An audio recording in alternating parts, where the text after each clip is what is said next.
नमस्कार सबैजनालाई। आज फेरि एउटा इम्पोर्टेन्ट प्रब्लम लिएर आउँछु म। The value of summation are starting from 1 to 89 log e base tan 8 degree भनेर हैन। अब यसमा हामीले 1 बाट स्टार्ट गरेर 89 सम्म जानु पर्यो। r को भ्यालु राख्दै जानु भयो भने यहाँ के पाउनु हुन्छ भने log tan 1 degree plus log tan 2 degree plus log tan 3 degree plus dot dot plus लास्टमा के पाउनुहुन्छ tan 89 डिग्री। अब यसमा log को प्रोपर्टी के हुन्छ भने log a plus log b छ भने हामी इन्टुमा राख्न पाउँछौँ यसलाई।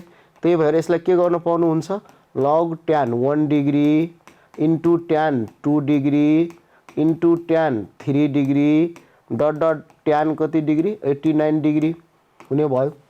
अब यहाँ हेर्नुस्, यो कुरा एउटा कुरा नोट गरिराख्नुपर्छ हजुरहरूलाई। थीटा प्लस बीटा बराबर यदि 90 डिग्री छ, if theta plus beta 90 degree छ र कतै पनि यदि tan theta into tan beta आउँछ भने यसको प्रोडक्ट 1 हुन्छ अलवेज। यो कुरा नोट गरिराख्नु पर्यो भनेर, because beta equals to 90 minus theta हुन्छ र यहाँ बीटाको भ्यालु राख्नुभयो भने tan 90 माइनस थीटा भनेको cot थीटा हो र cot इन्टु tan त 1 हुने भयो। त्यही भएर अब यही कुरा चेक गरौँ हामी यसमा। जस्तै यहाँ 1 डिग्री छ, यहाँ 89 डिग्री छ, सम गर्दाखेरि कति भयो 90, यानी प्रोडक्ट 1 हुने भयो। सिमिलरली यहाँ 2 डिग्री छ र यसको अगाडि के छ 88 डिग्री छ, दुईटैलाई जोड्दाखेरि फेरि 90 भयो। सबैको त्यस्तो गर्दा मिल्छ एक्सेप्ट 45 डिग्री, तर tan 45 अलरेडी 1 हुन्छ। त्यही भएर यसको प्रोडक्ट कति हुने भयो log कति हुने भयो यसको प्रोडक्ट हुने भयो। यसको प्रोडक्ट तपाईले के गर्नु पाउनु भयो भनेको log 1 पाउनु भयो र log 1 भनेको त हाम्रो भ्यालु कति हो 0 हो। त्यही भएर यसको आन्सर के भयो C हुने भयो। जस्तै यसमा के भनेको छ भने integrate e to the power x log x plus 1 divide by x to dx। अब यसमा i बराबर हामीलाई कति दिएछ भने e को पावर x र सेपरेट गर्नुभयो, x ले डिभाइड गरिदिनु भयो भने यो के पाउनुहुन्छ log x plus 1 divide by x र इन्टु dx। अब यसमा के हुन्छ भने एउटा कुरा नोट गरिराख्नुपर्छ यसमा तपाईले सजिलोको लागि।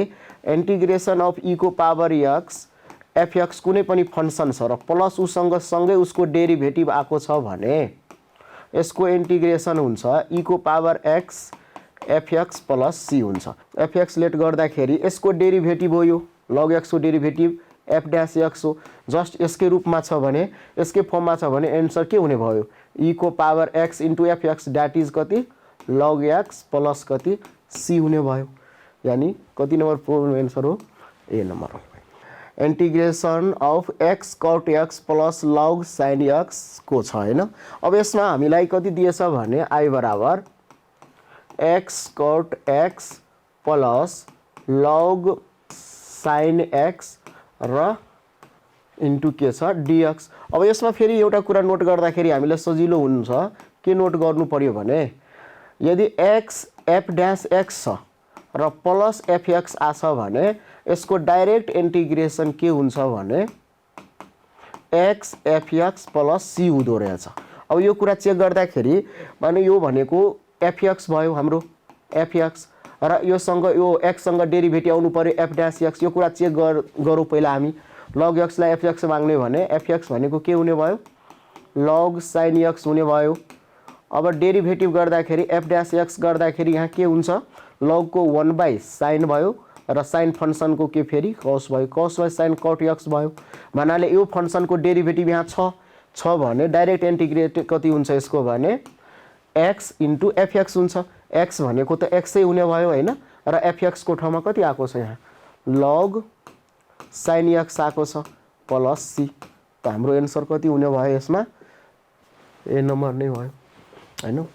जस्तै के भनेछ भने the number of real solution of log base 4 x minus 1 equals to log base 2 x minus 3 हैन। अब यसमा हेर्दाखेरि यहाँ बेस 2 छ तर यहाँ बेस के छ 4। पहिला हामी बेसलाई सेम पारौँ।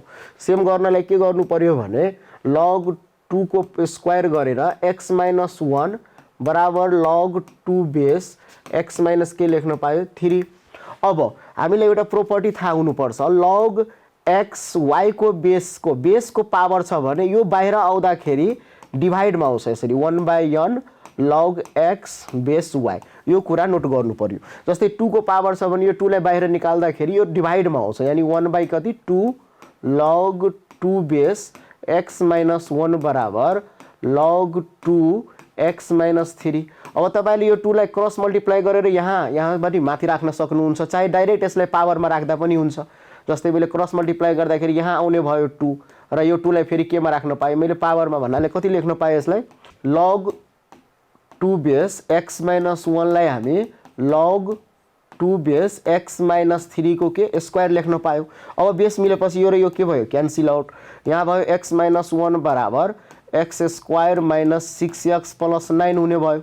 अब यसलाई यता सार्नु भयो भने के पाउनुहुन्छ x स्क्वायर - 7x + 10 बराबर 0। जब यसको फ्याक्टराइज गरेर सोल्भ गर्नुहुन्छ भने x को भ्यालु 2 र x को भ्यालु 5 पाउनुहुन्छ।